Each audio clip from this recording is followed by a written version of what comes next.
As promised, here is a review of the new Essential phone by Andy Rubin, one of the creators of Android.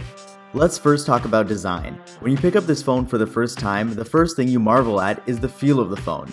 The back of the phone is a really high quality polished ceramic that is supposed to be scratch resistant, and the sides are titanium, giving the phone superior strength. I do want to mention that though the ceramic back is highly resistant to scratches, ceramic is also very brittle, and it is yet to be seen how well this phone holds up to everyday wear, tear, and falls. As soon as you power on this phone, you'll notice one of the nicest LCD screens to be put on a phone. The colors are truly vibrant and fill almost the entire screen with a nearly bezel-less design. This is something that you have to experience in person to truly grasp how great of a screen this really is. On the device itself, there are 3 buttons. You have the power button located at a comfortable length and 2 volume buttons. On the back, you also have the touch sensor that is also comfortably placed and easy to reach. You also have the dual cameras that fuse monochrome with colors to produce incredible pictures. We'll get to that in a bit. You also have 2 connectors that are used for mods like the 360 camera and other future accessories. Now let's talk software. The phone features an almost stock version of Android. Opening apps and switching between screens is incredibly smooth. One major gripe I had, however, was the touch responsiveness. Though it was intermittent, there would be times where the screen just didn't react to much touch, particularly during swipes. Coming from other flagship phones, this was immediately noticeable.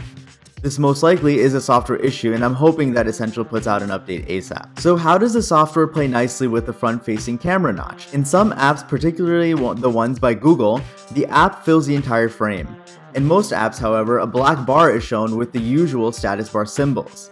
Having the black bar kinda defeats the purpose of the beautiful edge-to-edge display, so I'm hoping that more and more apps will update them to fill the entire screen. When watching a video on YouTube, software handles the notch by also putting a black bar, hiding the notch, and avoiding obstructing the view. Now let's talk about that camera. A lot has been said about the camera. From the initial hype to the actual product, there's quite a difference. When you open up the Essential Camera app, you'll see a generally familiar interface. On the viewfinder, you can tap to focus. You have 3 modes you can switch between: auto, mono, and slow-mo. As you can see, there's quite a bit of lag when switching between modes, and that can get pretty annoying, especially when you're on the go. On the left side, you have several icons. Here you can switch between front-facing and back-facing cameras. You can set the timer, you can set the video quality between 4K, 1080p HD, 60 frames per second.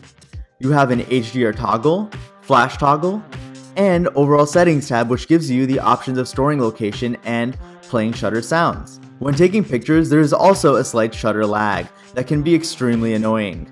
You don't quite know if after you press the button if you should move or not, since there is a delay for the animation. Looking back at the pictures, the quality specifically for indoors is not the greatest and could be improved a lot. Here are some similar shots between the pictures taken from the 1-year-old iPhone 7 Plus and the Essential phone to give you a reference for quality. Overall, the quality on the Essential phone is slightly less saturated than the pictures from the iPhone, and when zooming in, gets pretty noisy compared to the iPhone as well. Those gripes would be more forgivable if the camera app had 0 lag, so I'm hoping Essential continues to put out updates to this camera. By the way, as of September 9th, I am using the most up-to-date camera app. So that's the Essential phone. The design of this phone is phenomenal, and the software is buttery smooth.